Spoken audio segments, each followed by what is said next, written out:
દામો દર મહાધવે તે એકદા નિમિષારણ્યે ઋષય સૌનકાદય પ્રપુચ્છો મનયમ સર્વે સુતં પૌરાણિકં ખલો શ્રી સુતોવાચ પૂર્વે અયોધ્યાની પાસે ગમશો મારા ભાઈ આપી પૂર્વે અયોધ્યાની પાસે નેમિષારણ્ય નામનું જંગલ આવેલું હતું. આ નેમિષારણ્ય જંગલની અંદર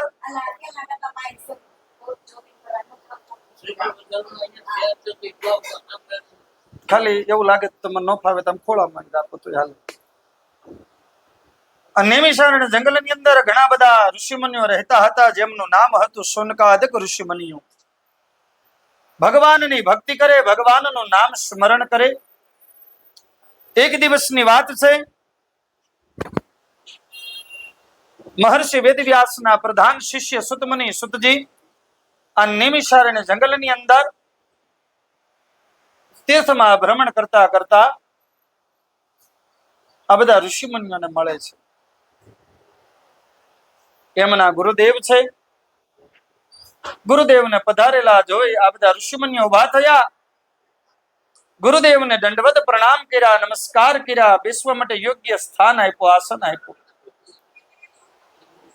ગુરુદેવની સાથે જ્ઞાનની વાતો કરે છે, સત્સંગ કરે છે કે હે ગુરુદેવ, આ સંસારની અંદર એવા કયા ભગવાનનો વ્રત છે, એવા કયા ભગવાનનો મહિમા છે જે કરવાથી મનુષ્ય એના પાપમાંથી મુક્ત થાય, પુણ્યની પ્રાપ્તિ થાય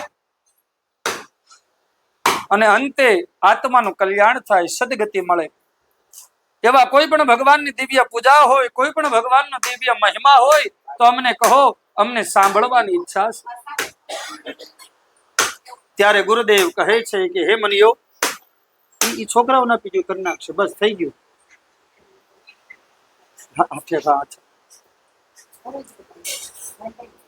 ત્યારે ગુરુદેવ કહે છે કે હે મુનિયો, તમે જે મને પ્રશ્ન કર્યો છે, આવો જ પ્રશ્ન વૈકુંઠની અંદર વિષ્ણુ ભગવાનની આગળ નારદજીએ કર્યો હતો, જેમની કથા હું તમને કહું છું, જે તમે એક ચિત્તે સાંભળો.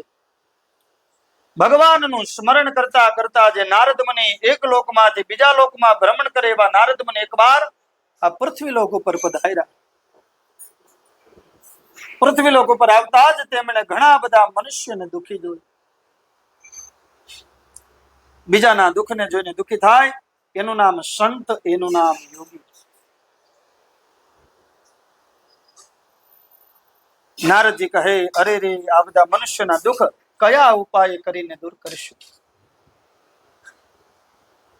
મારા પ્રભુને જઈને પ્રશ્ન કરું તો મને જરૂર આનો જવાબ આપશે. એટલા માટે નારદ મુનિ ભગવાનના દિવ્ય વૈકુંઠ લોકમાં જાય છે.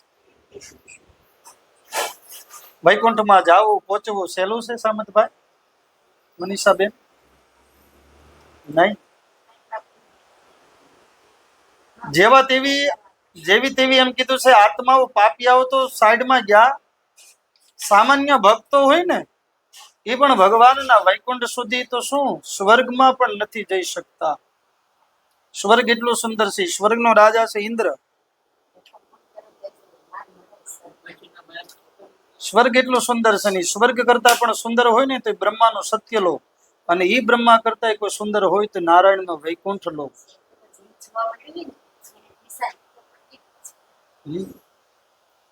પરંતુ જે પરમ ભગવાન વિષ્ણુની જ જેને પરમ ભક્તિ કરી છે, જેનું આખું જીવન વિષ્ણુમય છે, પોતાનું સમસ્ત જીવન, એવા જીવાત્માને ભગવાન એના ધામમાં રાખે. અને કદાચ જો બહુ પુણ્ય હોય ને કદાચ વૈકુંઠ સુધી પહોંચી પણ જાય તો વૈકુંઠના 7 દ્વાર છે. કેટલા દ્વાર છે? 7 દ્વાર છે, 7 ગેટ. અને 7 દ્વાર ઉપર એક ગેટ ઉપર ભગવાનના 2 દ્વારપાલ બેઠા છે. 7 ગેટ છે, 7 દ્વાર, અને ભગવાનના 2 દ્વારપાલ છે. તો 7 ગેટે કેટલા થયા? 14. અને 7મા દ્વારે છે જય અને વિજય.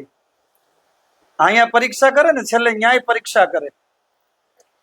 અને વિષ્ણુ ભગવાનની જેમ જ છે, ચતુર્ભુજ સ્વરૂપ ભગવાનના પાર્ષદો છે.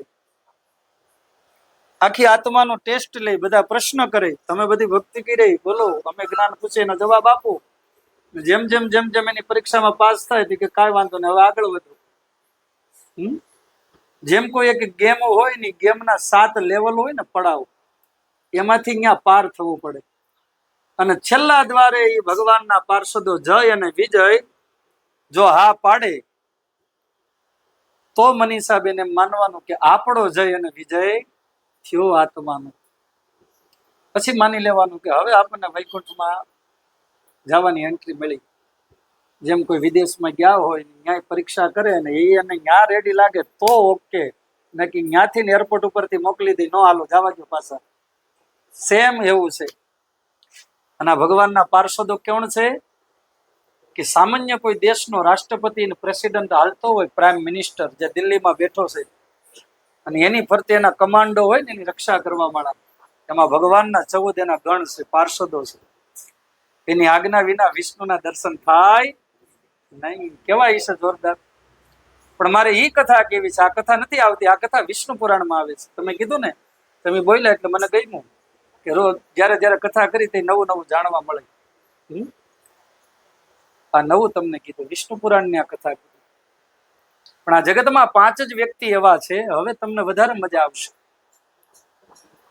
કે જેને ભગવાન નારાયણે વરદાન આપ્યું છે. એને વિઝાની જરૂર નથી ન્યા એના લોકમાં જવા માટે, પાસપોર્ટની. કે તમે ગમે તે સમય મારા લોકમાં આવશો ને, વૈકુંઠમાં, તમને મારા 14 વ્યક્તિ છે એ તમને રોકશે ને. વિચાર કરો, ગમે ત્યાં ગમે તે લોકમાં જતા હોય તેના મુખમાં ભગવાનનું જ નામ હોય. એ બ્રહ્માના 5 પુત્ર છે. કોણ છે સામતભાઈ? બ્રહ્માજીના 5 દીકરા છે.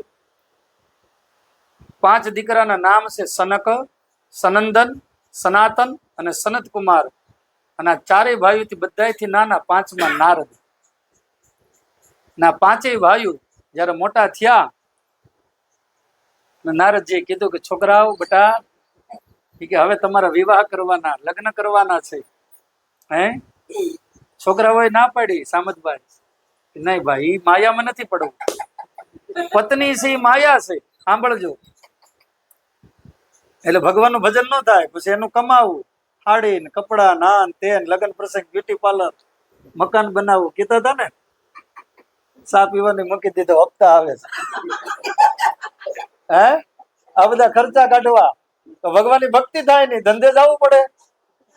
હે એટલે પત્ની છે માયા, મોહ છે, સોરી, પત્ની છે મોહ છે, અને ઈ મોહમાંથી પછી માયા ઉત્પન્ન થાય. એટલે કોણ? તો કે સંતાન. એટલે નારદજીના બધા ભાઈઓ શું કહે છે કે હે પિતાશ્રી, અમારે વિવાહ નથી કરવા, અમારે ભગવાનની ભક્તિ કરવી છે. એ છોકરાઓને કહો બાવા બનાવવા નથી આવ્યા પાછા. હા, એટલું યાદ રાખજો. હા, તો કોકના યજમાન એમ થાય, દાદા તમે આ કરતા કરો. ઘણા અત્યારનું યંગ જનરેશન એમ કે તો દાદા લગ્ન નથી કરવો, અને આમે અમારી ઈચ્છા જ નથી. સંસારમાં રહીને જો તમે ભક્તિ કરો તો એ શ્રેષ્ઠ છે. અને સંસાર ન માંડો અને ભક્તિ કરો તો તમે સંત છો. પણ તમે સંસારે ન માંડો અને ભક્તિ ન કરો ને પછી રખડા કરો, તમારી વાત નથી, જગતની વાત કરું બેટા, તો ઈ આમાંય ન આવો ને ઓલી કેટેગરીમાં ન આવો. એટલે કાંઈક તો કરવું પડે ને. સંસારમાં રહીને ભક્તિ કરો તો કુટુંબ પરિવાર, મા બાપ ને ભગવાનને વાલા લાગો. અને સંત બનીને ભક્તિ કરો તોય મા બાપને સારા લાગો ને ભગવાનને વધારે ગમો. કે નહીં ભાઈ, ફલાણા નો વ્યક્તિનો છોકરો સાધુ બની ગયો, સ્વામી બની ગયો, સંત બની ગયો. સંસારમાં રહીને જેને ભક્તિ કરી એને ભગવાન આવ્યા. તે બાવન્ય ભગવાન નથી ડાયરેક્ટ પ્રગટ થયા. સંસારમાં રહીને જ તમે, અમારા મોટા મોટા કથાકારો એમ કે જેને સંસારમાં રહીને ભક્તિ કરી એનો દીકરો બનીને ભગવાન આવ્યા. દશરથ રાજા માતા કૌશલ્યાના પુત્ર બનીને આવ્યા. ઋષિ કશ્યપ અને માતા અદિતિના પુત્ર બનીને ભગવાન વામન આવ્યા. 3 ડગલા ભૂમિ માગી. કોઈ દી ક્યાં સાંભળવા મળ્યું કે કેટલાય સંતોન સ્વામી છે એનો દીકરો બનીને ભગવાન નથી આવ્યા. તો સંસારમાં રહીને પાછી તમે જે ભક્તિ કરો એ શ્રેષ્ઠ છે. તમે એક નામ લ્યો ને એટલે ઈ 100 નામ બરાબર છે. મારા મોબાઈલમાં વિડીયો પછી મોકલીશ, તમને ગોતવો પડે ને બહુ છે. નારાયણને એકવાર પ્રશ્ન કર્યો નારદજી, આ બાજુમાં ઉભા છે એ એના પરમ ભક્ત, કે પ્રભુ કે હા, કે અમે સંન્યાસી તમારા નામ ને ભક્તિ કરી તો અમે વાલા લાગી કે સંસારી તમારી ભક્તિ કરી વાલા લાગી? ભગવાન એક સેકન્ડમાં કીધું કે સંસારી જે ભક્તિ કરે ને એ મને વધારે ગમાતી. કે લે, અમે લગ્ન નથી કર્યા ને કાંઈ નહીં, અમારી પત્ની નથી ને બધું મૂકીને મોહ માયા મૂકીને તમારી અંદર જ આમ હાવ મગ્ન બની ગયા, તો અમે તમને વાલા નહીં? સાધુ ને બાવા તમને ઓલા બધા વાલા, ખાય પીવે ને એન્જોય કરે મજા કરે. ભગવાન કે નહીં, હવે તમે સાંભળો. ભગવાન એમ કીધું કે ઓલા પાસે ટાઈમ છે, અલખ નિરંજન.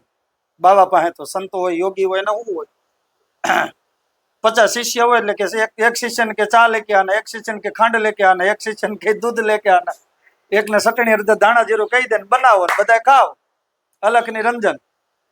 પણ ભગવાને એમ કીધું કે ઓલાની માથે તો ટેન્શન છે, ઘર હકાવવાનું, light bill, gas bill, mobile bill, પાણી બિલ, હપ્તા બધું છે ને. આ કીધું જો પપ્પાનું આવ્યું બધાને, મારું તમારું. પણ આમાં તમે ટાઈમ કાઢીને આજે ભગવાનનો ભક્તિ કરો છો એટલે ભગવાન કે ઈ માણસ પેલા મને વાલો છે. નારદ તમે તો કે નવરી બજા, તમારે ક્યાં કઈ માથે જવાબદારી છે? નારદજી કીધું ખોટો નહીં લગાડતા. સંસારમાં રહીને જે ભક્તિ કરે ને એ શ્રેષ્ઠ છે. એ માણસ પેલા મને વધારે વાલો છે. પછી ભગવાન કે સંત અને બાવા. સંતને 1000 નામ લેવા પડે અને આપણે 100 નામ લેવા પડે. અને કદાચ સંતને 100 નામ લેવાના અને આપણે ખાલી 10 નામ લેવાના, તો એ ભગવાન 10 નામ લ્યો ને એ 100 નામ બરાબર છે. તમે 1 માળા કરો ને એટલે તમારી 10 માળા 1000 માળા બરાબર છે. નોલા ને નવરા છે એટલે આખો દી ધૂની ધખાવીને બેઠા જ હોય. જોજો આશ્રમમાં જાઓ ધૂની હાલતી હોય. એટલે ભગવાન કહે છે સંસારમાં રહીને જે ભક્તિ કરી શ્રેષ્ઠ છે. ગમે તે લોકમાં મુનિઓ જતા હોય એના મુખમાં ભગવાનના જ નામ હોય. શ્રીમન્નારાયણ નારાયણ નારાયણ નારાયણ નારાયણ, લક્ષ્મી નારાયણ નારાયણ નારાયણ, શ્રી હરિ નારાયણ નારાયણ નારાયણ.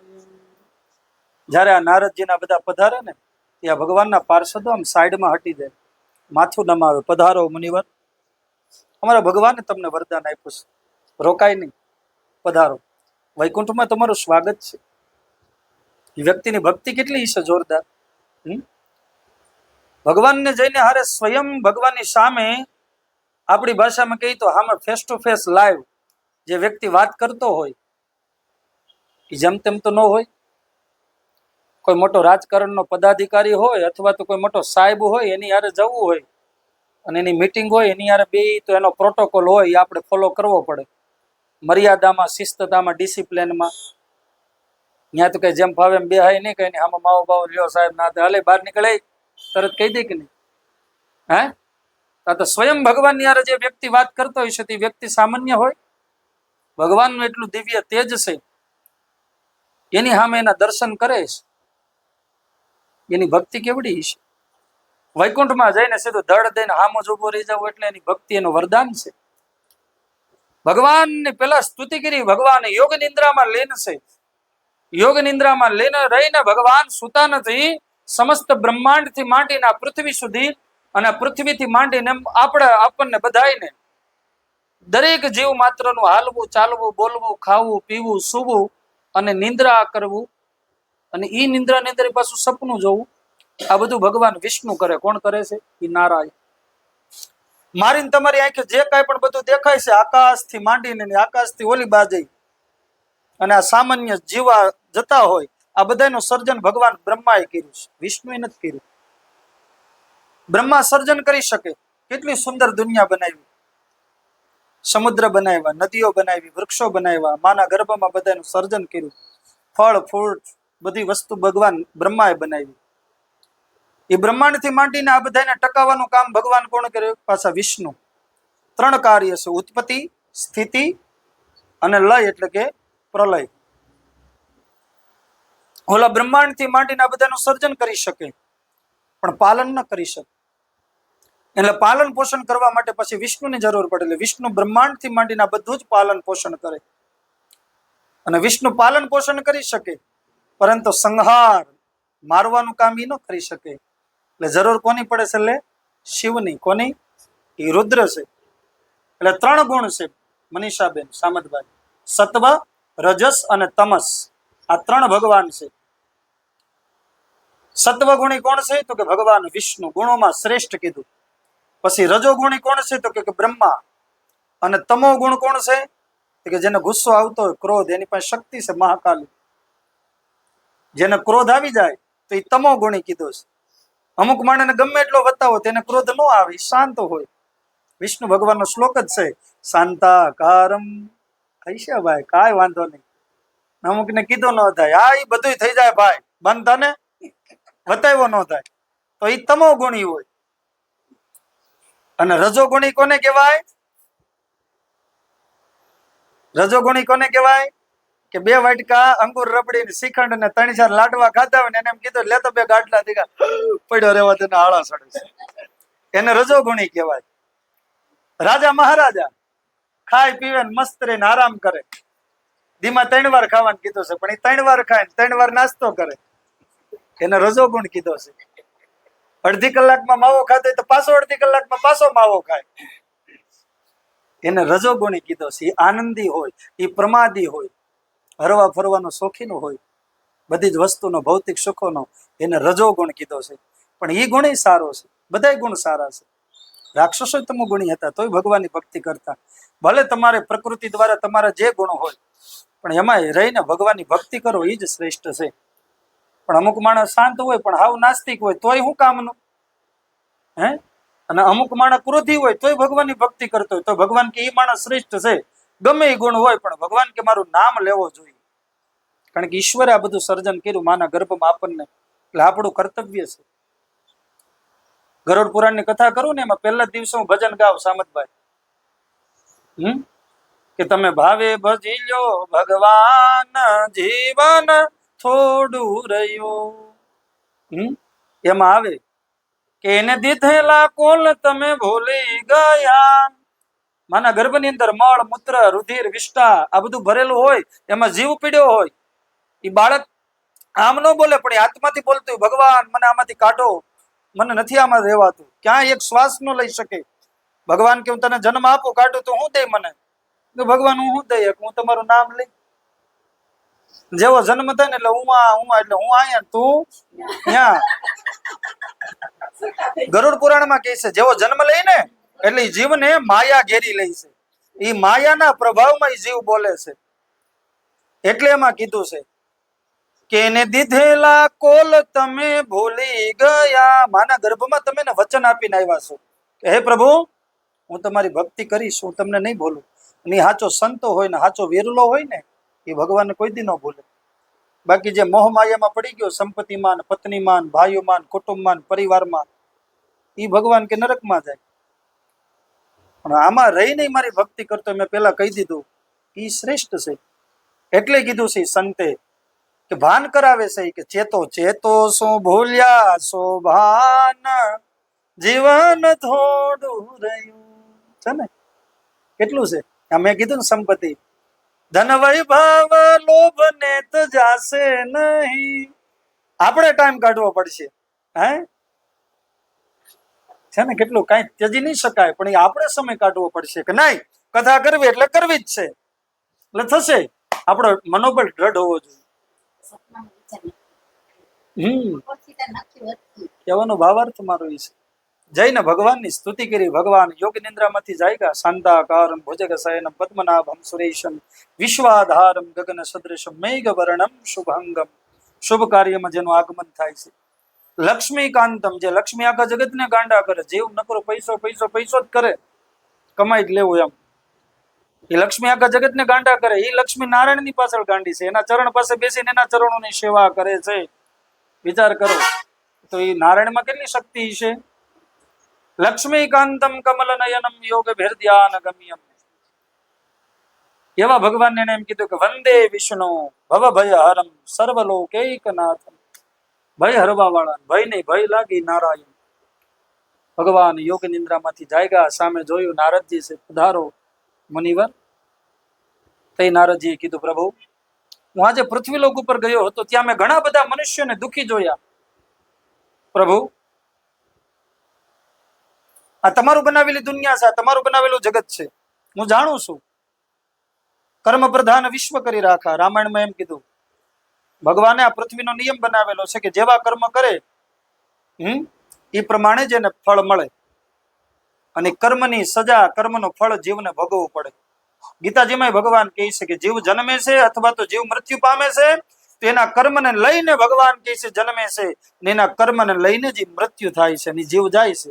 ને જ્યાં પાછો જન્મે છે તેના કર્મના ફળ પ્રમાણે જન્મે છે. ભગવાન કે કોઈને મારે હેરાન કરવાનું, કોઈને મને મન નથી થતું, કોઈને સુખ દેવાનું મને મન નથી થતું, એના કર્મ પ્રમાણે એને સુખ અને દુઃખ મળે છે. ઘણી વાર હું જતો, ઘણી વાર વિચાર થતા હોય, અમુક વ્યક્તિ હોય સિગ્નલ ઉપર, નાના નાના બિચારા બાળકો ભીખ માંગતા હોય, રોડ ઉપર હોય, સામતભાઈ જતા હોય, બિચારા ઝૂંપડામાં રહેતા હોય, રાતના આમ રોટલા બનાવતા હોય, અને મોબાઈલમાં વિડીયો જોઈ તો કરોડોપતિ છે દુબઈમાં ને એમાં, 3-3 કરોડ 10-10 કરોડની ફોરવ્હીલમાં ફરતા હોય, કોનાના પ્રાઇવેટ એના પ્લેન છે. તો મને એમ થાય કે ભગવાન આને એટલું આપે છે, કુવા સલકાય છે અહીંયા, તો એમાંથી સંપત્તિ એને કેમ આ નથી દેતા? પણ એના કર્મ સારા હતા, ઓલા એ પુણ્ય કર્યા છે, અને આને ક્યાં જન્મમાં કાંઈ કર્યું નથી, એટલે નહીં ભોગવવું પડે છે. એટલે એટલું યાદ રાખજો, ઈશ્વર કોઈ દિવસ કોઈ દી કોઈને છોડતો નથી. જેવા કર્મ હશે ને એ જ પ્રમાણે ફળ મળશે. એટલું યાદ રાખજો, હું ભગવાનની નિંદા નથી કરતો. ભગવાનને દયા નહીં આવે. તમને એમ થાય ગોર બાપા કેમ આવું બોલે? ઘણા એમ કે દાદા એ તો દયાનો સાગર છે. એટલે હું કહું ભાઈ દયાનો સાગર નથી. દયાનો સાગર તો દૂરની વાત છે, દયાનો ગ્લાસ નથી. હે સમજો, કથાને શાંતિથી સમજો. કથાનો પેલો અધ્યાય છે ને, કથાનો પાયો છે. તમારા જેવા કર્મ હશે ને એ પ્રમાણે જ ભગવાન તમને ફળ આપશે. ઈશ્વર નહીં મૂકે. પણ દયા કોને આવી? તો કે નારદને આવી, એ યોગીને દયા આવી, એ સંતને દયા આવી.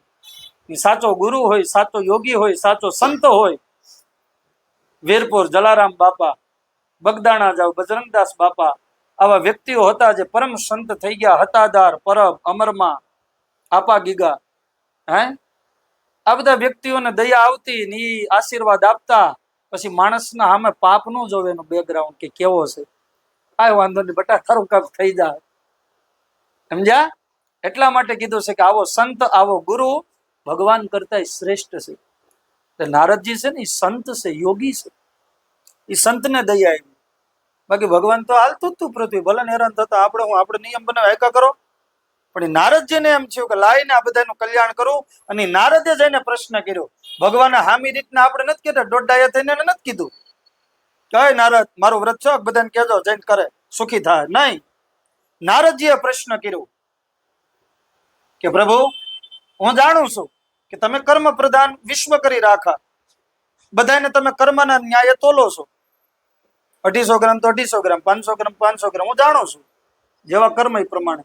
પણ તે છતાંય પ્રભુ મને નથી ગમતું. ચોખ્ખું કહી દીધું, કાંઈક કલ્યાણ કરો. એટલે ભગવાનને આવો ભક્ત પ્રશ્ન કરે ને, એટલે ભગવાનને જવાબ આપવો પડે. એટલે ભગવાન હવે બોલ્યા કે હે નારદ, મારું ઈચ્છેલું મારું શ્રી સત્યનારાયણ નું વ્રત છે. જે મનુષ્ય એક જીતે કરશે ને તે અવશ્યના પાપમાંથી મુક્ત થાય. આ ઉપાય બતાવી.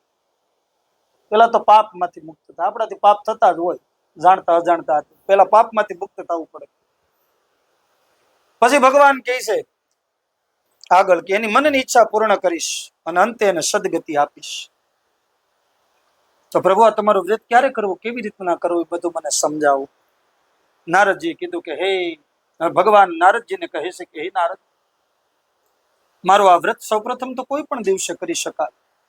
સત્યનારાયણ ભગવાનની આ વ્રત એટલે કથા આ એક જ છે કે ગમે તે સમય થાય. ચોપડી છે જ. દરેક કાર્યમાં મુહૂર્ત જોવા પડે, પણ કથામાં કોઈ મુહૂર્ત જોવું પડતું નથી. એકમથી પૂનમ હોય તો ભલે ને અમાસ હોય તો ભલે, તોય ભગવાનની કથા થાય. બે વસ્તુ એ તો બધાને ખબર છે, ઘરમાં 5 દી પૂજા ન થતી તો એ ન થાય, ને ગ્રહણ હોય તો મંદિરે બંધ હોય તો એ ન થાય, અને હુતકમાં તો ભગવાનની પૂજાઓ આવું ન થાય. અને બીજા સારા સમય હોય તો છતાંય યજ્ઞમાં, કુંભઘડામાં મુહૂર્ત જોવા પડે, લગ્નમાં, એમાં માંડવો નાખવા. પણ કથામાં કોઈ દી મુહૂર્ત જોવાતું નથી. ભાવ શ્રદ્ધા ભક્તિથી મારી પૂજા કરવી, કેળના પાન લઈ ગણપતિની સાથે મારું સ્થાપન કરી, 16 ઉપચાર ભગવાન કે વિધિવત વડે બ્રાહ્મણને બોલાવી મારું પૂજન અર્ચન કરવું. ભગવાન કહે છે મને પ્રિય પુણ્યવાચન એટલે કે કળશની પૂજા કરવી અને વિષ્ણુ સહસ્ત્ર નામાવલીના પાઠ કરી ભગવાન કે મને તુલસી પત્ર ચડાવવા અને મારો મહિમા સાંભળવો. શ્રોતાગણો મારી આગળ આરતી કરવી અને ત્યાર પછી ભગવાન આગળ કહે છે મારી આરતી કરી પ્રસાદની અંદર મને પ્રિયવર રવાનો પ્રસાદ ધરવો અને થાળ ગાવો. મારું સ્મરણ કરી પ્રસાદ લઈ પોતપોતાના ઘરે જવું ભગવાન કહે છે. પ્રભુની પાસેથી પ્રભુની કથાનો વૃતાંત નારદ મુનિએ જાણ્યું હતું. જય જય શ્રી સત્યનારાયણ વ્રત કથાયામ પેલો અધ્યાય ભગવાન શ્રી કૃષ્ણ અર્પણમસ્તુ. બોલો સત્યનારાયણ દેવની જય. અધ્યાય બીજું. મુનિએ પ્રશ્ન કર્યો ફરીથી કે હે ગુરુદેવ, નારદજી તો ભગવાન કથાનો વૃતાંત મહિમા બધું જાણ્યું હતું, પરંતુ આ જગતમાં એવા પ્રથમ વ્યક્તિ કયા કોણ હતા કે જેના ભગવાન દિવ્ય પૂજા કરી એ જાણવું શીખ્યો. તે ગુરુદેવ કહે છે કે પૂર્વે કાશી નગરીની અંદર એક સદાનંદ નામના બ્રાહ્મણ હતા. પૂર્વ જન્મના એના કઈ કર્મ એવા હશે, એના લીધે દરિદ્ર હતા, ભિક્ષા માંગતા હતા. ભિક્ષા માંગી પોતાનું ઘરનું ગુજરાન ચલાવે. બીજા અધ્યાયનો શ્લોક છે દુઃખિત બ્રાહ્મણ દ્રષ્ટવા ભગવાન બ્રાહ્મણ પ્રિય વ્રતસ્ય બ્રાહ્મણ સ્વરૂપસ્ત્વમ પ્રિય છુદ્વિજ માતરાત. ભગવાને દુઃખી બ્રાહ્મણને જોયું, જે નારાયણને બ્રાહ્મણ અતિ પ્રિય છે. વિષ્ણુ ભગવાનના નામ લીધા ને, એમાં નામ છે બ્રાહ્મણાય નમઃ, બ્રહ્મજ્ઞાય નમઃ. બ્રાહ્મણનું જ્ઞાન છે હું છું. બ્રાહ્મણ પ્રિયાય નમઃ, ભગવાન કે બ્રાહ્મણ મને પ્રિય છે. ગમે તે કાર્ય થતું હોય, યજ્ઞ થતો હોય તો બ્રાહ્મણ ભગવાનનું સ્થાપન કરે, અહીંયા બાજુમાં જ હોય. કથા હોય તો અહીં બાજુમાં હોય, મારી બાજુમાં બેહો. બ્રહ્મ જાને છો બ્રાહ્મણા, જે બ્રહ્મને જાણતો હોય બ્રાહ્મણ હાચો એમ. ભગવાનથી રેવાયું નહીં. બ્રાહ્મણનો દીકરો દુઃખી હોય તો લાઈને એનું જેને કલ્યાણ કરું. બ્રાહ્મણ ગમે એવો હોય પણ એની પૂજા પાઠ 5 ભગવાનના નામ લેતો હોય, સંધ્યા પૂજા કરતા હોય, તપસ્વી હોવો જોઈએ બ્રાહ્મણ. એ પુણ્યથી ભગવાન એમ છો લાય હવે કલ્યાણ કરું. ભગવાને શું કર્યું? ભગવાને પણ એક વૃદ્ધ બ્રાહ્મણનું રૂપ લીધું. તેની પાસે ગયા અને કીધું, ભાઈ આ પુણ્ય પવિત્ર કાશી નગરી, એમાં તમે દુઃખી મહાદેવની નગરી ને એમાં શું કારણ તમારે આ બધું આવું આટલું બધું દરિદ્ર દુઃખી છો, તમારી વેશભૂષા હાવ આવી? બ્રાહ્મણ કે મારા કઈ કર્મ હશે, પાપ હશે, કઈ કામકાજ યજ્ઞમાં કોઈ આવે બોલાવે ન બોલાવે કઈ મળતું નથી કામ, શેરે ભિક્ષા માગીને મારું ઘરનું ગુજરાન ચલાવું છું. ભગવાને કીધું કે તમે એક કામ કરો, ભગવાન વિષ્ણુ પરમાત્માનું સત્યનારાયણનું વ્રત કરો. બ્રાહ્મણ કે કરું બાપા, કેવી રીતના થાય? પહેલી વાર સાંભળ્યું, મને કયો. ભગવાને સુંદર સમજાયું. મનમાં સંકલ્પ કર્યો કે હું પણ આ ભગવાનની વ્રત પૂજા કરીશ. પોતાના ઘરે ગયા. નિંદ્રા ન આવી, સવાર થયું, પોતાના નિત્ય કર્મમાંથી પુરવારી સ્નાનાદિ કર્મ કર્યું, પૂજા પાઠ કરીને રોજની જેમ ભિક્ષા માંગવા માટે ગયા. ભગવાન આજે પ્રસન્ન હતા, ઘણું બધું ધન મળ્યું, અતિ આનંદ થયો. વાહ, રોજ રોજ એટલું મળતું નથી. કઈક આ વધારે ધન મળ્યું તો આમાંથી કઈક સત્કર્મ કરું. યાદ આવ્યું કે કાલ ઓલા ભૂદેવ મળ્યા હતા ને, મોટા શાસ્ત્રી, એ જ કઈક ભગવાન વિષ્ણુ પરમાત્માનું વ્રત કરું તો તરત જ કેળના પાન ને બધું સીધું સામગ્રી બધું ભેગું કર્યું. સગા સંબંધીઓને બોલાવી, આજુબાજુ પાડોશમાંથી બોલાવી, બીજા બ્રાહ્મણને ભૂદેવને બોલાવી, ભાવ શ્રદ્ધા ભક્તિથી એમણે કથા કરી. ભગવાન પ્રસન્ન થયા. વાહ, કાલે જ જેની મેં વાત કરી બીજે દિવસે જ કથા કરી નાખી. અતિ સુંદર. મનુષ્ય થઈને જો કર્મ કરતો હોય હવે પુણ્ય, તો હવે મારે ફળ આપવું પડે. હવે હું ઈશ્વર છું, મારે મારું કામ કરવાનું. એટલા માટે ભગવાન એના જે પાપ હતા એમાંથી મુક્ત કર્યા. પુણ્યની પ્રાપ્તિ થઈ. નગરમાં માન મળ્યું, સન્માન મળ્યું.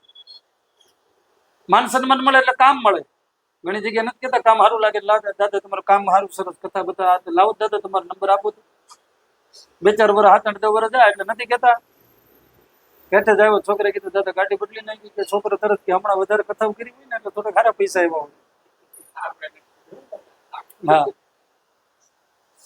ના ના ખોટું નથી લાગ્યું, મજા આવે. ઘણા છોકરા રમણ કે દાદા હવે તમે નવરા નથી રહેતા, હો તમારું એ ઉપડી ગયું એમ. ધીરે ધીરે માન સન્માન મળે, માણસને કામ મળે. 15 વર્ષ થયા, 7-8 વર્ષ સુધી સામંતભાઈ, હું એક સમય એવો હતો મારો કે હું કારીગર હતો, બીજા ભૂદેવની યાર કામમાં જાતું. દાદા કે કામ હોય તો મને કહેજો, કામ હોય તો કહેજો. જાણ્યું, શીખવું કઈ રીતનું છે, કેમ છે, હું આ તે વ્યવસ્થિત. આજે ભગવાનની દયા 6-7 વર્ષથી આજે મારે કઈ કામ હોય તો બીજા ભૂદેવને કહેવું પડે કે ભાઈ તારે કઈ છે કે હા, કારણ કે મને ખબર હતી હું એક સમય કારીગર, આજે હું શેઠ છું. પરંતુ હવે એને અભિમાન આવ્યો નહીં, સંપત્તિ આવે ને પછી બતાવે છે. અભિમાન જો આવી ગયો આ આવે તો એ કઈ કામનું નહીં. તમારી વાત ને જગતની વાત કરું. લક્ષ્મી પોતે લક્ષ્મીપતિ છે પોતે, તો એને અભિમાન નથી. ધ્યાન, સબરીબાઈ ના બોરે ખાધા, જાણી જાણી જોઈ, જાણતા ટકાના બોરેટા તોય ગયા ભગવાન. બે અવતારમાં ભગવાને પ્રમાણ આપ્યું. કૃષ્ણ અવતારમાં ક્યાં ગયા? વિદુર ઘેરે ભાજી ખાધી, મેવા મેલી દઈ. દુર્યોધનના 56 ભોગ હતા, મેવા હતા મૂકી દીધા. તારી જેવા પાપિયાને થોડું ખાવ. મોહનથાળ ને ખાજલી ખાટા જે હોય આતે, ગુંદી લાહા લાડવા અંગુર રબડી શ્રીખંડ જવા દે, હાલ નથી ખાવું કે. પણ વિદુરની ભક્તિ એવી હતી, એની નીતિ સાચી હતી. કીધું કાકા વડીલ હતા કે હા મારી કાકીને કયો એમ. એ કે હું તાંદળિયાની ભાજીને રોટલો બનાવે. વિદુરજીના આંખમાંથી આવડા ગયા. હો ભાઈ, હા હા હા, સ્વયં દ્વારકાધીશ સોનાની નગરીનો રાજા મારી ત્યાં જમવા આવે મારો પ્રભુ. ભગવાન સ્વયં હાલીને ગયા ને વિદુરજીના ઘરના કાકીશ્રી વિદુરજીએ ભાજીને રોટલો બનાવી દીધો. શું કામ? કારણ કે એમાં એનો પ્રેમ હતો, એનો ભાવ હતો, એની ભક્તિ હતી અને એની નીતિ સાચી હતી. સમજ્યા?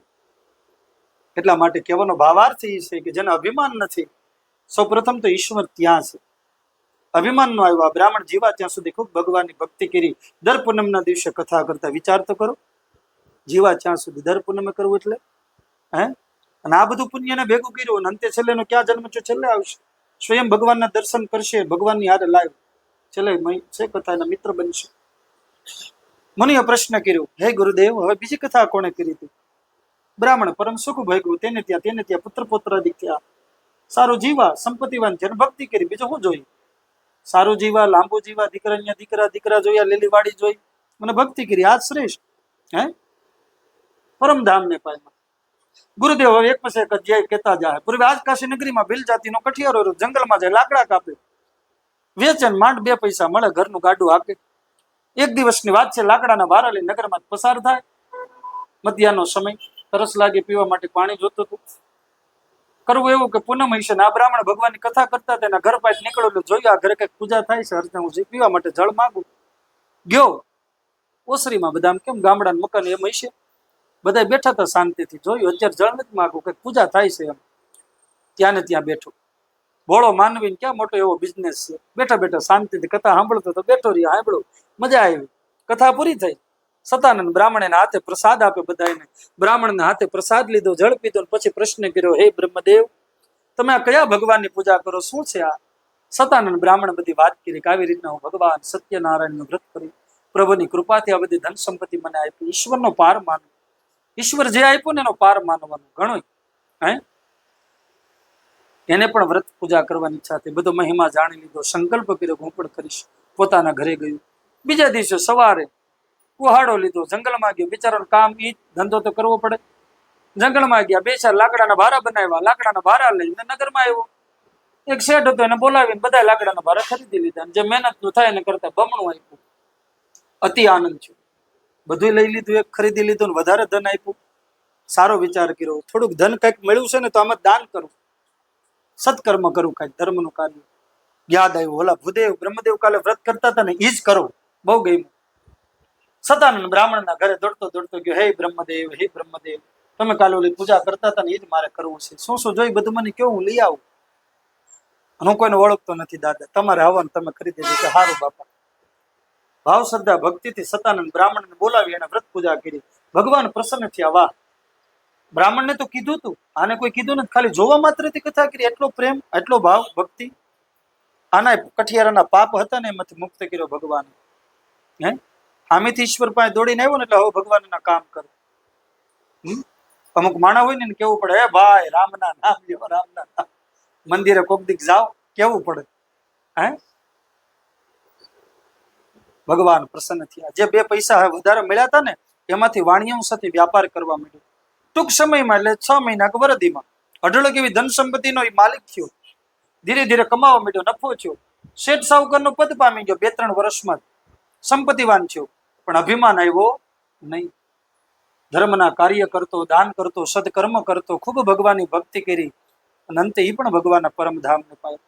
જય જય શ્રી સત્યનારાયણ વ્રત કથાયામ બીજો અધ્યાય. શ્રી કૃષ્ણ અર્પણ મસ્ત. બોલો સત્યનારાયણ દેવ વની જય. અધ્યાય ત્રીજું. પૂર્વે ઉલ્કામુખ નામના રાજા હતા, જીતેન્દ્રિય અને ધર્મપ્રિય રાજા. ભદ્રશિલા નામની તેની પત્ની. એના રાજ્યની પાસે નદીને કિનારે ભગવાનની કથા કરતા હતા. કથા કરતા હતા રાજા. આ નદીમાં એક સાધુ નામનો વાણિયો ઘણું બધું ધન કમાઈને એની નાવમાં એના નગર રત્નપુર તરફ જતો. પરંતુ નદી કિનારે પૂજા અર્ચન થાય છે એવું જોયું એટલે વહાણને ઉભું રાખ્યું, રાજાની પાસે ગયો, નમસ્કાર કરી રાજાને પ્રશ્ન કર્યો. અધ્યાય થોડુંક મોટું છે એટલે થોડુંક ઝડપથી બોલું છું, સાંભળજો. રાજાને જેને પ્રશ્ન કર્યો, રાજાએ બધી વાત કરી કે હું આવી રીતના વિષ્ણુ પરમાત્માનું વ્રત કરું છું. સુંદર અતિ વ્રત પૂજા લાગી. રાજા પાસેથી જાણી લીધું અને પોતાના ઘરે ગયું. રાજાની કથા છે ને એટલી જ છે ટૂંકમાં એકદમ.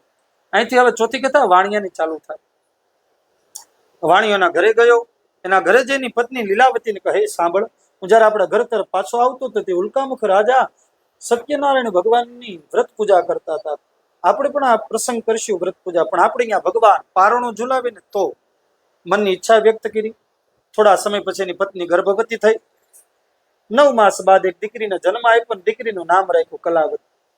દીકરી ધીરે ધીરે મોટી થવા લાગી. એક સમયની પત્ની યાદી અપાવે છે તોય નથી કરતો. શું કામ? કારણ કે સ્વાર્થ અને લોભ. અત્યારે સમય નથી, ધીરજ રાખ, શાંતિ રાખ, દીકરીને લગ્ન સમય કરી નાખશું. બોલો. ધીરે ધીરે કરતા ઘણા બધા વર્ષો થયા. વાણિયાએ જોયું એક સમય કે હવે મારી દીકરી લગ્ન લાયક થઈ ગઈ. પોતાના બ્રાહ્મણને વાત કરી, સારું એવું ઘર કંઈક હોય તો શોધો. બ્રાહ્મણ કીધું, હા છે. કાંચન નામના નગરમાં જઈને જોયું.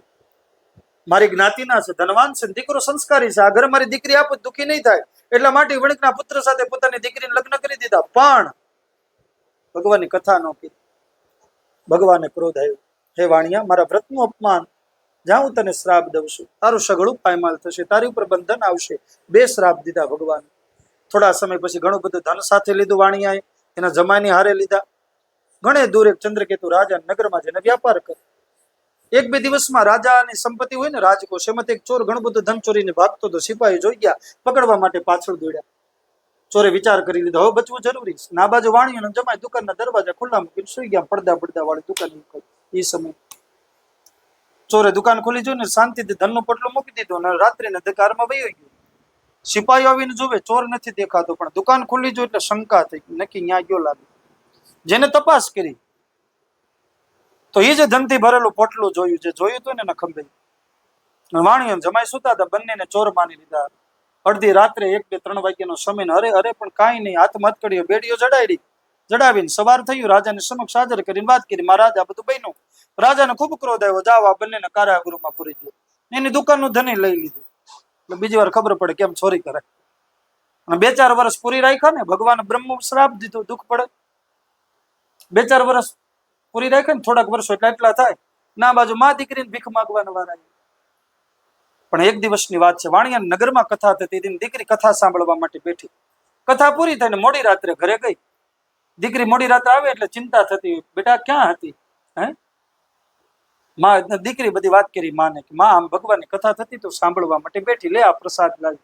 દીકરી એટલું કીધું તો યાદ આવી ગયું, હા મારા પતિ આ સંકલ્પ કર્યા નથી કર્યો ને એટલા માટે આ દુઃખ છે. મારી ભૂલને સુધારી લે. મારા પતિ સવાર થયું, માં દીકરો ઉપવાસ કર્યો, ભાવ શ્રદ્ધા ભક્તિથી ભગવાનની કથા કરીને ક્ષમા માગી લીધી. પ્રભુ, સ્વાર્થમાં લોભમાં આવી મારા પતિએ કથા ન કરી, ક્ષમા કરવી. ભગવાન પ્રસન્ન થયા. તે જ રાત્રે ચંદ્રકેતુ રાજાના સ્વપ્નમાં જઈને કીધું, હે ચંદ્રકેતુ, તે જે બંદીવાન બનાવ્યા તે બંને વણિકના પુત્ર નિર્દોષ છે. સવાર થાય તો બંનેને મુક્ત કરજે. જેટલું લીધું છે એના કરતા બમણો આપજે. જો ભગવાન સુધારે. 2-4 વર્ષ પૂરી રાખ્યો, કમાયો નથી ને એટલે એકારે આપી દે. હે રાજાની નિંદ્રા ઉડી ગઈ. સ્વપ્નમાં આવીને ભગવાન કઈક બોલાવતા હશે. સવાર થયું, રાજસભામાં જઈ વાણિયાને જમાઈને બોલાવી, હથકડીઓ બેડીઓ ખોલાવી, સારા કપડા પહેરાવ્યા. નદી સુધી ગયો, મોટી બધી નાવ ભરીને ધન આપ્યું. કીધું જાઓ આ બધું ધન તમારું, મારો ભય નહીં રાખતા, જઈ શકો, મુક્ત છે. વાણિયોને જમાઈ પોતાના નગર તરફ જવા નીકળ્યા. જય જય શ્રી સત્યનારાયણ વ્રત કથા એમ 3જો અધ્યાય. શ્રી કૃષ્ણ અર્પણ મસ્તુ. બોલો સત્યનારાયણ દેવની. અધ્યાય 4. રાજા પાસેથી ધન પ્રાપ્ત કરી વાણિયોને જમાઈ પોતાના નગર તરફ જાય છે. ઘણો બધો જળમાર્ગ આપ્યો. અડધે નદીના માર્ગમાં ઉગી ગયા છે. સુંદર નદીનો કિનારો જોયો તેમ થયું, ઘડીક અહીંયા બેહી એની નાવને ઉભી રાખી એક વૃક્ષ નીચે વાણિયોને જમાઈ બેઠા. ભગવાનની પરીક્ષા કરવાની ઈચ્છા થઈ કે આમાં સુધારો થયો કે નહીં, જઈને તપાસ કરું. તો ફરીથી ભગવાને એક વૃદ્ધ બ્રાહ્મણનું રૂપ લીધું, તેની પાસે આવીને પ્રશ્ન કર્યો કે હે શેઠ વણિક, આ તમારી નાવમાં શું ભરેલું છે? વાણીએ શાંતિથી જોયું, કોણ છે? તો કે બ્રાહ્મણ છે, તિલક ને એવું બધું કર્યું હોય, રુદ્રાક્ષની માળા. સાચું બોલી તો માગે બ્રાહ્મણ, માગીને ખાવું એ બ્રાહ્મણનો હક છે, અને સમાજને આપવું એ સમાજની ફરજ છે. બ્રાહ્મણ માગતો હોય, સાધુનો દીકરો માગે તો સમાજને એમ ન બોલાય, દાદા બાપુ શરમ કરો, નહીં. બ્રાહ્મણ માગતા પેલા લોટ, એને ખબર હતી સાચું બોલી તો થોડુંક આપો ને પ્રભુ, એમ બોલશે એટલો લોભ નથી દેવું, બોલો બોલા એટલું આપ્યું છે, થોડુંક દાન કરતું છે ને બાપા, નહીં. ખોટું બોલ્યો, મહારાજ ભૂદેવ અભિમાન આવી ગયો, મારા વાહનમાં કે હીરા માણેક મોતી નથી ભરેલું, સોનું ને એવું, મારા વાહનમાં તો પાંદડા ઘાસ ને આવું બધું ભરેલું, તમારે શું કામ? ઘણા બોલી જાય, હજી અમને તમારે જોઈ, હા દાદા બોલો ને, ગણપતિને કદાચ હું જોઈ છે હું એ કયો, આમાં અમને કે બધી જગ્યાએ આમ ન હોય, ઘણી જગ્યાએ જાય દાદા ચા પાણી કેવું કહે, ચા પાણી દાદા માવો બાવો ખાવશો આથી એમ આથી, અમુક એવા હોય ને અમુક એવા, એટલે ભામણ થઈને તમે માવા ખાવ તઈ ખબર પડે કે આ વાણિયા છે. અમુક ને આપણે એમ કીધું ને, બાજોટ થાળી વાટકા સમસીન ત્રાસ ને આસન ને નેપકિન હાથે આપો કે જા મારા ઘરે જા જલ્દી, કે આપણે રસિકભાઈ ઓલા છે મનસુખભાઈ ને ઘરે જા, મારા ઘરે આવેલો જા, તારા મમ્મી ને છોકરાઓને કે બા ને બધું આપશે.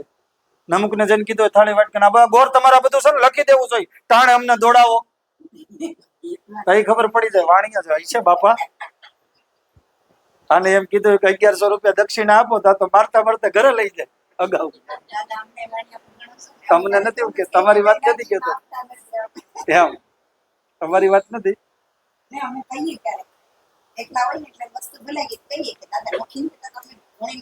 મને ફોન કર્યો તો મેં તો બધું ઘરમાં છે થઈ જાય, સમજ્યા? તમારી અહીંયા કથા એટલે ટાઈમ લઈને જ આવ્યો છું, કોઈ ઉપાધિ નથી. આ લઈ આવો ને એટલે બધું આવી જાય, મેં કીધું આ લઈ આવજો, બાકી બધું ઘરમાં હોય, બાકી બધું હું લેતો આવું થોડું. સાંભળો, ખોટો બોલ્યો, ભગવાને શ્રાપ દીધો, બરોબર, તમારું છે તમને ખબર હોય ને, એમ તમારું બોલેલું સત્ય થજો. ઈ જે બોલ્યો પાંદડા થઈ ગયા. સામે એક વૃક્ષ હતું, જઈને ભગવાન બેઠા, ભગવાનને ખબર હતી આગળ જઈને જો હે ને એટલે એટેક આવવાનું છે, વળી પાછો આ મને યાદ કરે અને વૈકુંઠ થી ધક્કો થાય એની કરતા આઈને બે હું થાય ને હું જો. હીરા માણેક મોતી નો વજન હોય પણ પાંદડાની થઈ જાય ને એટલે વહાણ હળવું પડી ગયું, નદીનો પ્રવાહમાં આમાં ડગમગવા લાગ્યું. વાણિયો કે મારું વહાણ કેમ એટલું ડગે, કે આમ ઉલટું થઈ જાય બધું પાણી વહી જાય. જઈને તપાસ કરી તો ખડવેલા પાંદડા, હા હું લૂંટાઈ, એટલું માંડ બોલી લૂંટાઈ ગયો નહીં, મૂર્છા આવી ગઈ. માંડ માંડ કરી એના જમાઈને ભાનમાં લાવ્યા. જયારે વાણિયો ભાનમાં આવ્યો ને જમાઈ ઓળખી ગયા, કીધું સસરાજી તમે અહંકારમાં આવી અને લોભને લીધો બ્રાહ્મણ ની આગળ ખોટું બોલ્યા અને તમે એનું અપમાન કર્યું, નક્કી ને શ્રાપ દીધો છે, જાઓ ક્ષમા માંગો. વાણિયો કે હૈશે હાલો, જઈને માફી માગી ગયો, દંડવત પ્રણામ કરે એમ ગયો, મહારાજ હે બ્રહ્મદેવ હવે સાચું બોલ્યો, હવે સત્ય બોલ્યો નું નામ છે સત્ય, અને હું બોલ્યો અસત્ય. અમૃત છે ને ઓલો ઝેર, અમૃત ને ઝેર ભળે કોઈ દી? દૂધમાં નાખી દો સાસ કે દહીં, સવાર થાય એટલે શું થઈ જાય? દૂધ છે અમૃત છે, હે એમ ભેગું ન થાય સત્ય ને અસત્ય. હવે સાચું બોલ્યો, મહારાજ મારે દેવું નતું એટલે ખોટું બોલ્યો, મને માફ કરો દાદા, જેટલી મારી સંપત્તિ લઈ પાછી આપો ને કરું ભિખારી થઈ જાય. ભગવાન કે સાચું કહી દે ને બેટા, મારે ક્યાં જોઈ છે, પોતે લક્ષ્મીપતિ છે. સત્યનું આચરણ કરવાનું જીવનમાં એ શીખવાડે આ અધ્યાય. ભગવાન બધું આપ્યું, જંગલમાં જે અંતર્ધ્યાન થયા, ફરીથી પોતાના નગર તરફ જવા નીકળ્યા. પોતાનું નગર આવ્યું, નગરે ઉતરી પોતાના મિત્રને કીધું જા મારા ઘરે જઈને સમાચાર દે. એનો ગામનો કે એનો નગરનો મિત્ર જેને સમાચાર દીધા, માં દીકરી અખંડ પૂજામાં બેઠી હતી. દીકરીનો ભાવ જાગ્યો ને, હજી લગ્ન થયા, પપ્પા લઈ ગયા, પિતાશ્રી ભંગ કરી દીધો, નદી કિનારે દોડી. ભગવાનને ક્રોધ આવ્યો. ભગવાન કે મારું સ્થાપન છે અને સામે સાથે બ્રાહ્મણ બેઠા છે, ત્યાં સુધી યજમાન ઉભો ન થવા આસનેથી. બ્રહ્મનું બ્રાહ્મણનું મારું અપમાન.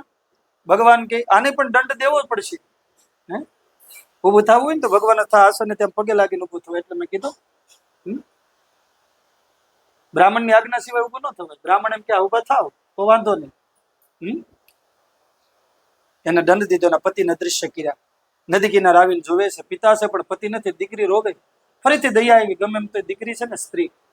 કીધું બેટા તે મારી પૂજાનો ભંગ કર્યો, એટલા માટે મેં તારા પતિને અદૃશ્ય કર્યા છે.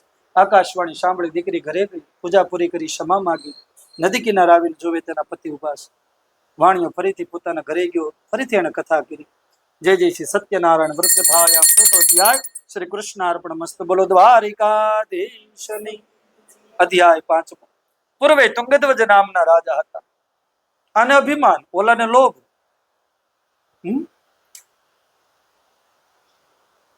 કે મારી જેવું કોઈ છે જ નહીં. જંગલમાં ગયા એક સમય, એક દિવસે ઘણા બધા પશુઓનો શિકાર કર્યો. સાંજનો સમય, પાછા આવે આવો સમય. થોડોક થાક લાગ્યો, જાણી વૃક્ષ નીચે બેઠા. આ રાજા જ્યાં બેઠા હતા ને, એની સામે જંગલના માણસો ભગવાનની કથા કરતા હતા. થોડોક સમય બેઠા એટલે કથા પૂરી થઈ. જેને પ્રસાદ આપ્યો, લ્યો મહારાજ પ્રસાદ એમ. તો અભિમાનમાં આવીને કીધું, હું કોણ? તુંગધ્વજ રાજા. ખબર નથી? રાજ્યના 56 ભોગ, સારું ખાવા વાળો. તમારે જેવા વનના તુચ્છ મનુષ્યોને આવું ભોજન ખાવ? અપમાન કર્યું, જાઓ. માણસોને દુઃખ લાગ્યું. આ નાસ્તિક લાગે, આને ક્યાં પ્રસાદ દીધું? હે રાજા એટલે કઈ બોલી ન હોકે, નકર તલવાર કાઢે છે તો બાધે. ક્રોધ કોને આવ્યો? ભગવાનને. એટલો બધો અહંકાર કે હું જ કાંઈક છું એમ. રાજાના શરીરની અંદર અસાધ્ય રોગ લાગ્યો. સંપત્તિ વાપરે, વેદો ડોક્ટરને બોલા પણ સારું થતું નથી. થોડોક સમય ગયો ને પછી વિચાર કર્યો, જે દિવસે મેં ભૂલ કરી ને ત્યાર પછી આ દુઃખ છે. મારી ભૂલને સુધારું. જંગલમાં ગયો, અભિમાન મૂકી, એ માણસોની સાથે બેઠો, ભગવાનની કથા કરી ને ક્ષમા માગીને કીધું, હે પ્રભુ, અભિમાનમાં આવી મેં તમારા ભક્તોનું, તમારું ના પ્રસાદનું અપમાન કર્યું, મને ક્ષમા કરો. ભગવાને દર્શન દીધા. શરીરનું સ્વાસ્થ્ય હતું બધું શુદ્ધ સારું કર્યું. ભગવાને કીધું, હે રાજન, શેનો અભિમાન? આ સંપત્તિનો હારે નહીં આવે. ભલે કમાવ, એમાં કોઈ ના નથી. જેની પાસે સંપત્તિ નથી એ દુઃખી છે. દરિદ્રતા, દરિદ્ર નહીં રહેવાનું. ભગવાન ના નથી પાડી. કહેવાનો ભાવાર્થ, ભગવાનના પિતાશ્રી જે થઈ ગયા, બધા જ્યાં ભગવાન જન્મ લીધો, એ બધા કરોડોપતિ જ હતા. દશરથની ચક્રવર્તી સમ્રાટ હતા, કઈ ભિખારી નહોતા કોઈ. પણ કેવા યજ્ઞ કર્યા કે સ્વયં ભગવાન ચક્રવર્તી દશરથ રાજા ભગવાનનો પુત્ર બનીને આવવું પડ્યું. વસુદેવ ને દેવકી આ બધા રાજા જ હતા બાપા. નંદ બાબા અને જશોદા 84 લાખ, ત્યાં 84 કહેવાય, ત્યાં વૃંદાવનમાં 84 કોષ, 84 લાખ, સોરી 84 કોષના 84 ગામડાનો મેન સરપંચ એ હતા. એમ કહેવાય નંદ બાબા ને 9 લાખ ગાયો દૂધતી. 9 લાખ એ સમયમાં ઈ સંપત્તિ ગણાતી હાથી. જે રાજા પાસે વધારે હાથી ને ઘોડા હોય એ સંપત્તિવાન કહેવાય. ગામનો સરપંચ જેની પાસે જાજી ગાયો ને ભેવું હોય ને એ રૂપિયા વાળો ગણાય. કહેવાત એ સમય ઈ હતી સંપત્તિ. ધનાની ભૂમો પછી વસ્વ ગોઠશે. ધન સંપત્તિ ઐશ્વર્ય આ બધાનો અભિમાન આ નહીં આવે કોઈ હારે. ભૂમો એટલે ભૂમિ, મકાન, આ કઈ હારે આવશે? છેલ્લે જરૂર કેટલા ને 4 જણાને પડશે. હાલો ઉપાડો સ્મશાને. પછી ભગવાન એમ કહે છે, ભાર્યસ્ત ગ્રહ, ભાર્ય ક્યાં સુધી આવે? પત્ની, પતિ પત્ની ક્યાં સુધી? પત્ની હારે નહીં આવે. ઘરના ઉમરા સુધી, બહુ તો સોસાયટીના ગેટ સુધી. કુટુંબ પરિવાર ક્યાં સુધી? સ્મશાન સુધી. એ ક્યાંય નહીં હારે આવે. ને છેલ્લે માણસને પોતાની ઉપર અભિમાન હોય તો દેહશ્ચિતાયામ પરલોક માર્ગે હુવડાવી દે ચિતા ઉપર. 2 કલાકમાં ભસ્મ ને રાખ બનાવીને આપી દે, હાલ્યો આ ફૂલ લઈ જાવ ઘરે. તો શું હારે આવ્યું? હે રાજન, દેહશ્ચિતાયામ પરલોક માર્ગે. ભગવાન એમ બોલે છે. ગરુડ પુરાણનો શ્લોક છે. રાજા રોવે, પ્રભુ માફ કરો. એટલો જ પ્રશ્ન કર્યો, મને એટલું કહીજો કે મારી હારે શું આવશે. તો ભગવાન છેલ્લે જોયે, જ્યાંથી કથા મેં ચાલુ કરી ત્યાં જવા પૂરી થઈ. ભગવાન છેલ્લું ઈ જ બોલ્યા કે હે રાજન, કર્માનું ગો ગચ્છતિ જીવા, એ કે તારા કર્મ તારી સાથે આવશે. પુણ્ય કર્યું હોય તો એ હારે આવશે, હે પાપ કર્યા હોય તો એ હારે આવશે. પાપના પોટલા અને પુણ્યની પેટી બાંધેલી હોય, બેંક બેલેન્સ, તો એ હારે આવે. રાજાએ બધું સોંપી દીધું છોકરાઓ. નાસ્તિક હતો ને, સાત્વિક બની ગયો, ભગવાનની ભક્તિમાં લાગી ગયો, જીવન સુધારી લીધું. ભગવાનની ભક્તિ કરી મોક્ષને એક જ કથા, 1 જ મિનિટની કથા. જેને ભગવાનની આ બધી કથા કરી એના હવે બીજા જન્મની કથા. પેલી કથા કરનાર સતાનંદ બ્રાહ્મણ, સુદામા બ્રાહ્મણ છે, યાદ શ્રી કૃષ્ણના મિત્ર બન્યા. બીજી કથા કરનાર કઠિયારો બીજા જન્મમાં ગૃહ રાજા છે, ભગવાન રામના મિત્ર બન્યા, એમની ભક્તિ કરી, મોક્ષ મળી ગયો. ત્રીજી કથા કરનાર વાણિયો, નદીને કિનાર અલાવ રાજા, નદીને કિનાર ઉલ્કામુખ, બીજા જન્મમાં દશરથ રાજા, એ પોતે આજ સ્વયં ભગવાનને દીકરા રૂપે પ્રાપ્ત કર્યા. ચોથી કથા કરનાર વાણિયો લોભી હતો, દાન દેવા પાછો આવ્યો, મયુરધ્વજ રાજા છે. એ જન્મમાં પરીક્ષા કરી ભગવાન, અડધું શરીર માંગ્યું, આપી દીધું દાનમાં, એવો દાનવીર. પાંચમી કથા કરનાર તુંગધ્વજ રાજા બીજા જન્મમાં મનુ રાજા થયા, પાછા એવા ભક્તિ કરવા, ખૂબ ભક્તિ કરી. આખી પૃથ્વીના રાજા હતા એ સમય, એવું ગણાતો આખી પૃથ્વીનો વિચાર તો કરો. ચક્રવર્તી રાજા એ જન્મમાં અભિમાન નો આવ્યો, આ જન્મમાં કર્યો હતો પણ એમાં નહીં. અત્યારે તો એટલા નાના મોટા દેશના રાજા હોય તો ધબાધબી બાંધે વર્લ્ડમાં. હે આ પૃથ્વી છે, માં છે, યુદ્ધ કરે, કેટલાને મારે, મારી નાખે, ધડાધડ બોમ્બ ફોડે. આ પૃથ્વી કોની પત્ની છે? વિષ્ણુની પત્ની છે. સમુદ્ર વસને દેવી પર્વતસ્થન મંડલે વિષ્ણુ પત્ની નમસ્તુભ્યમ પાદસ્પર્શ, આને પગે લગાય. આ કોઈ દી કોઈની થઈ નથી, થવા નથી. કેટલાય રાજા યુદ્ધ કર્યા, મારી નાખ્યા, પોતે મરી ગયા, કાંઈ લઈને ગયા? કેટલાય હોનાના મહેલ હતા, આપણે તો ખાલી બંગલો નાનો હોય, એની પાસે મહેલ હતા, કોઈ લઈને ગયો? વિષ્ણુની બે પત્ની છે, લક્ષ્મી, ઈ હારે લઈને જાય, એની પત્ની છે, કોઈ દી કોઈની થાય. પૈસો કોઈ દી કોઈનો છો નથી, થવાનો નથી. અને આ પૃથ્વી કોઈ દી કોઈની થઈ નથી, કોઈ દી કોઈની થવાની નથી. આ બે માસ કહેવાનો ભાવાર્થ મારો ઈ છે, સમજ્યા? જય જય શ્રી સત્યનારાયણ વ્રત કથા યા 5મો અધ્યાય. શ્રી કૃષ્ણ અર્પણમસ્તુ. બોલો સત્યનારાયણ દેવની. અચ્યુતમ કેશવમ શ્રી રામ નારાયણમ કૃષ્ણ દામોદરમ શ્રી વાસુદેવમ હરિ શ્રીધરમ માધવમ શ્રી ગોપિકા વલ્લભમ જાનકી નાયકમ શ્રી રામચંદ્રમ ભજે. રામચંદ્ર ભગવાનની જય. લક્ષ્મી નારાયણ દેવની, ઉમાપતિ મહાદેવની જય.